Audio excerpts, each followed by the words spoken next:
ऐका, जग जिंकलं, पण कसं जिंकलं? या जगावरती प्रेम केलं आणि जगाने सुद्धा त्याच्यावरती प्रेम केलं. निक्षत्रियपणे जग जिंकणं, त्याला जग जिंकणं म्हणतात. ज्ञानोबरायांच्या बाबतीत त्यावेळी नाथबाबा म्हणाले, विश्वाची माऊली ऐशी तुझी ख्याती.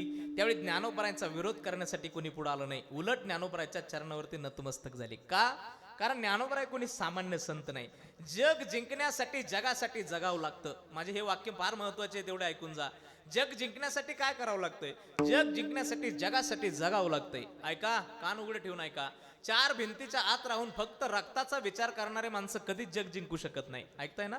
चार भिंतीच्या आत राहून फक्त रक्ताचाच विचार करून रक्तासाठी जगणारे माणसं कधीच क्रांती करू शकत नाही. ज्यांनी चार भिंतीच्या बाहेर निघून रक्ताचा विचार सोडून मातीचा विचार केला, त्यांना मात्र जग जिंकण्यापासून कोणी थांबू शकलं नाही. ऐकून जा. ज्यांनी ज्यांनी या मातीसाठी आपलं जीवन दिलं, त्यांना आपण आजही विसरलो नाही. मला सांगू द्या, शतक आहे 16वं.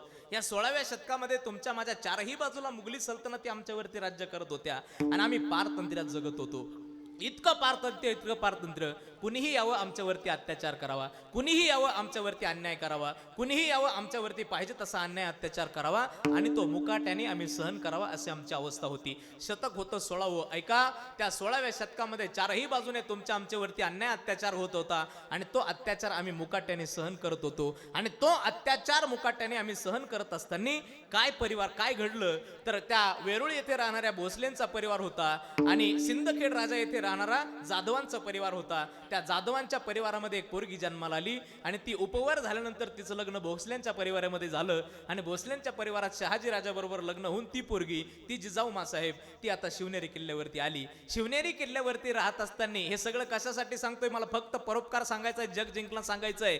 जिजाऊ मासाहेब शिवनेरीवरती राहत होत्या. शिवनेरीवरती राहत असणारी जिजाऊ मासाहेब पाहत होत्या की माझी माय मावला, माझी या जनता, माझे हा स्वराज्य, माझे हे माणसं कसे जगतात, यांचे काय परिस्थिती आहे. म्हणून ज्यावेळी जिजाऊने एकदा एक नजर फिरून पाहिली ना, त्यावेळी जिजाऊच्या लक्षात आलं की माझी स्वराज्य, माझी जनता पारतंत्र्यात जगते आणि तिच्यावरती फक्त आणि फक्त अत्याचार होतो. माझ्या माय मावल्यांवरती पाहिजे तसा अत्याचार केला जातो. अरे आमची बहीण, आमची मुलगी, आमची बहीण, आमची बायको, सगळं आमचं, पण अधिकार मात्र आमचा नव्हता. पाहिजे तसा अत्याचार आमच्यावरती कोणीही करावा, त्या अवस्थेत आम्ही जगत होतो. अरे शेती आमची, पण अधिकार आमचा नव्हता. आमच्या शेतकऱ्यावरती अत्याचार होत होता, आमच्या जनतेवरती अत्याचार होत होता. हा अत्याचार जिजाऊने पाहिला. ऐका, जिजाऊने तो अत्याचार पाहिला आणि जिजाऊने अत्याचार पाहिल्यानंतर शिवनेरी किल्ल्यावरती शिवाई देवीचं मंदिर आहे मायबाप, त्या शिवाई देवीच्या मंदिरात मासाहेब गेल्या आणि शिवनेरी किल्ल्यावरती शिवाई देवीच्या मंदिरात जाऊन जिजाऊने काय केलं?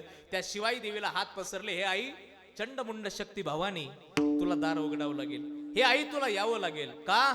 तुला यावं लागेल, या महाराष्ट्रावरती होणारा अत्याचार संपवावं लागेल. हे माय, हे जगदंबे, तुला यावं लागेल. तू जर आली नाही ना तर आता उपयोग होणार नाही. माय, अरे माझ्या माय मावल्यांवरती होणारा अत्याचार संपला पाहिजे, माझ्या शेतकरी राजावरती होणारा अत्याचार संपला पाहिजे. आई तुला यावं लागेल. हे जगदंबे चंडमुंड शक्ती भवानी, दार उघड, दार उघड,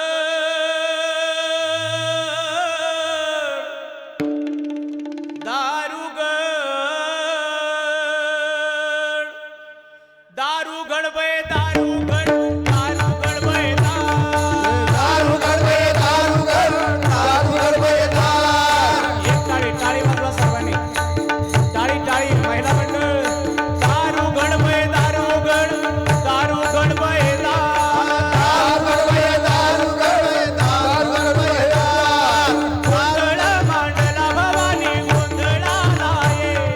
गोंधळा मांडला गं आंबे, गोंधळा लाये.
दोघं लय वाजू नका.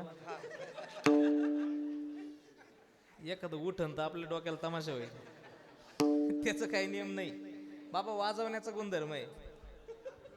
वाजवत एखाद्या जर अंगात आलं तर आपल्याला डोक्याला ताण होईल. ते ते खरं म्हणजे अंगात येणं म्हणजे काही लई त्याच्यात रॉकेट सायन्स नाही काही. अंगात येणं म्हणजे त्याच्यामध्ये काय ते वाजवण्याची कला आहे. ते वाजवलं का माणसाच्या असं अंगात, दुसरं काही नाही त्याच्यामध्ये. आणि माझ्या कीर्तनात झालं म्हणून सांगतो मी संकेत बाबा, असं झालं. मी कीर्तनात आपलं गोंधळ म्हटलो, मी आपलं भोळी बाबडी भक्ती, मी आपलं गोंधळ म्हटलो, पण ते गोंधळाचा परिणामच झाला एका मावशीच्या आला अंगात. बरं ते अंगात येई नका त्याच्याबद्दल काही नाही आपलं, पण ते अंगात आलं तर तिनं काय केलं, तिनं शेजारच्या 2-4 जणी जोडूनच काढल्या पाहिजे. नाही ना, त्या अंगात आल्यावर सुधरत नाही ना काय चाललंय. आणि मग ते असं होऊ शकतं. त्याच्यामुळं आपण सावध राहिलेलं कधी चांगलं आहे की नाही. आई जगदंबेच्या चरणावरती गोंधळ घातला. माय मावल्यांनो सांगा कोणी, हा कुणी? जिजाऊने शिवाई देवीच्या चरणावरती गोंधळ घातला. हे आई चंडमुंड शक्ती भवानी दार उघड. या महाराष्ट्राच्या जनतेला स्वतंत्र करण्यासाठी, हिंदवी स्वराज्य स्थापन करण्यासाठी, माझ्या शेतकरी राजावरचा अत्याचार संपवण्यासाठी, माझ्या माय मावल्यांची आबरू वाचवण्यासाठी आई दार उघड. असा पुत्र दे माय, असा पुत्र दे माय.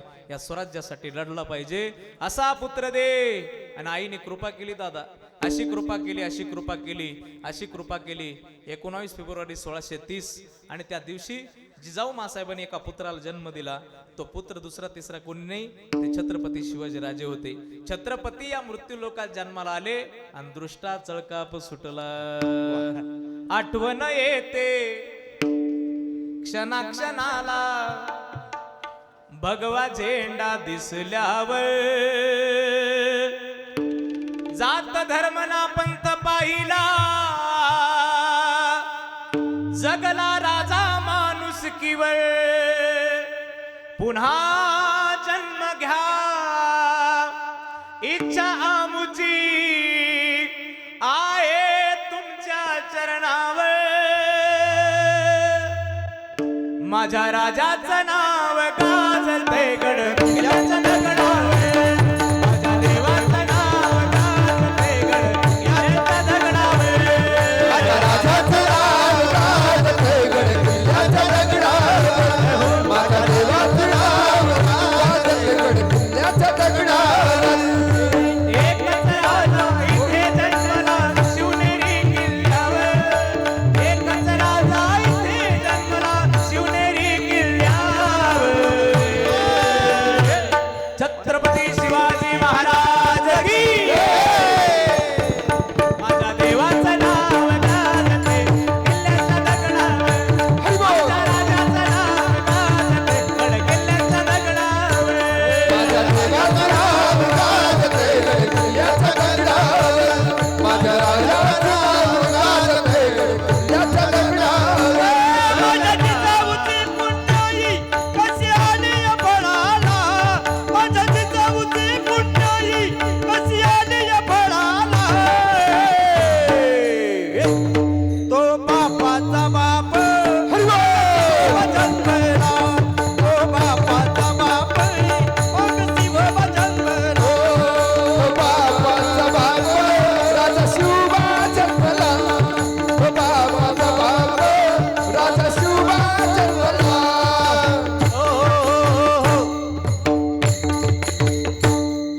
छत्रपती शिवाजी महाराज की.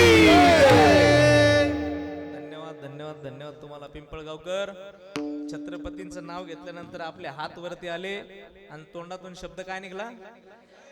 तुम्हाला सांगितलं होतं मी उद्योग करायला, सांगितलं होतं तुम्हाला, म्हटलं होतं का जय म्हणा? नव्हतं म्हटलं ना, मग कशाला म्हटले तुम्ही? का म्हटले नाही कळत तुम्हाला? का म्हटले तुम्ही?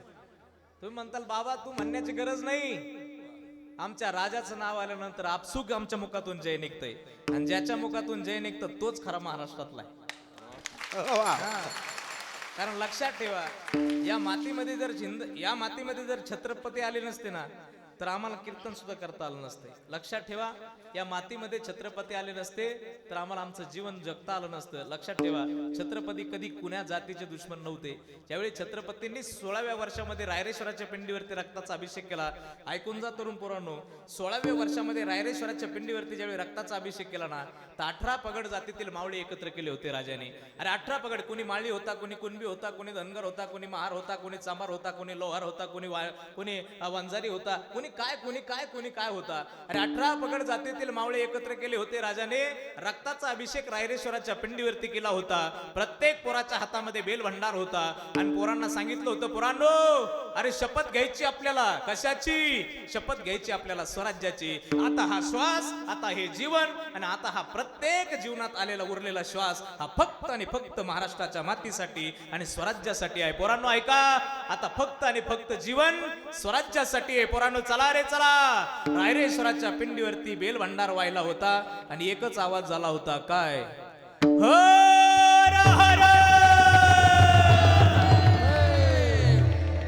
लाजू नका, करा वरती हात करा, करा करा करा असं. हर हर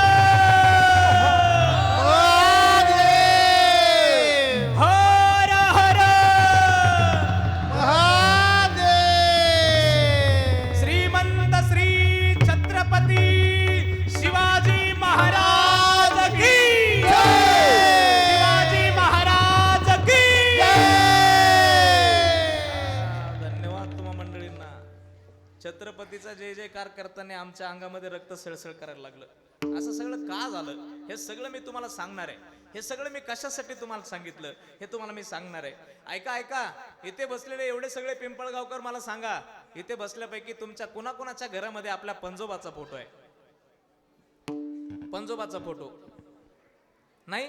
जाऊ दे मरुदे, मायकडे पहा. पंजोबाचा नाही, दे सोडून, जाऊ दे मरुदे. खापर पंजोबाचा? खापर नाही, जाऊ दे त्या सोडून. निपर पंजोबाचा नाही, जाऊ दे मरुदे. ढोपर पंजोबाचा आहे? नाही. कुणाचा आहे मग? कुणाचा आहे? पुढे विचारू नको आता. बस तुम्ही म्हणताल बाबा खापरण निपरण ढोपरण नापर इतक्या लांब कुठं चालले तुम्ही? इथं म्हाताऱ्याचाच फोटो नाही घरात, म्हाताऱ्याचा. ऐका, मायबाप ज्याने आम्हाला जन्म दिला, ज्याने आम्हाला जन्म देऊन तळ हाताच्या फोडासारखं वाढवलं, ज्याने आम्हाला लहानचं मोठं केलं, मायबाप ऐकून जाना, ज्याने आम्हाला साठी रूप रुपयाची प्रॉपर्टी जमून आमच्यासाठी उभी केली, ज्याने आम्ही जमिनीला जमीन लावून त्याने आमच्यासाठी प्रॉपर्टी केली, ज्याने आम्हाला तळ हाताच्या पोटासारखं लहानचं मोठं करून वाढवलं ना दादा, त्या रक्ताचा फोटोच आमच्या घरात नाही, त्या बापाचा, त्या आमच्या मायबापाचा फोटो आमच्या घरात नाही. इतके तर बेईमान माणसं आहेत आपण. अरे ज्या रक्ताने आम्हाला जन्म दिला ना, त्या रक्ताचाच फोटो आमच्या घरात नाही, एवढे बेईमान माणसं आहेत आपण. पण ऐका, येथे बसल्यापैकी मला एकही माणूस असा दाखवा ज्याच्या घरामध्ये माझ्या छत्रपती शिवाजी राजाचा फोटो नाही. इथं बसलेलं मला एक माणूस असा दाखवा ज्याच्या घरामध्ये माझ्या ज्ञानोबरायची ज्ञानेश्वरी नाही. इथे बसलेलं मला एक माणूस असा दाखवा ज्याच्या घरामध्ये माझ्या तुकोबरायचा अभंग नाही, तुकोबरायचा गाथा नाही आणि तो तुकोबरायला ओळखत नाही. दाखवा मला इथे माणूस कोण आहे ज्याच्या घरामध्ये अगस्ती महाराजांचा फोटो नाही. काय संबंध आहे त्यांचा आपला? काय संबंध आहे त्यांचा आपला? काही संबंध आहे? नाही. अरे रक्ताच्या संबंधाचे नदी नदीने वाहतात. नदीला पाणी आलं ना, ते घरातले पोरं म्हणतात, घरातले पोरं. अरे ते भीतीवरचा म्हाताऱ्याचा फोटो खराब झाला, आता जाऊ द्या. नदीला पाणी आल्यानंतर भिंतीवरचा म्हाताऱ्याचा फोटो नदीत नेऊन सोडला जातो, तो परत आणला जात नाही. ऐका बरं का, कान उघडे ठेवून. भिंतीवरचा म्हाताऱ्याचा खराब झालेला फोटो नदीत पाणी आल्यानंतर टाकला जातो, तो परत आणला जात नाही. पण त्याच भिंतीवरती लावलेला माझ्या छत्रपतींचा फोटो खराब झाल्यानंतर त्याच नदीत टाकला जातो, पण संगमनेरच्या बाजारात गेल्यानंतर परत नवीन आणला जातो. याला म्हणतात जग जिंकणं. याला म्हणतात जग जिंकणं. आणि असं जग जर तुम्हाला जिंकता आलं ना दादा, तर ही माती तुम्हाला कधीच विसरणार नाही. गेले दिगंबर ईश्वर विभूती, राहिल्या त्या कीर्ती जगामाजी.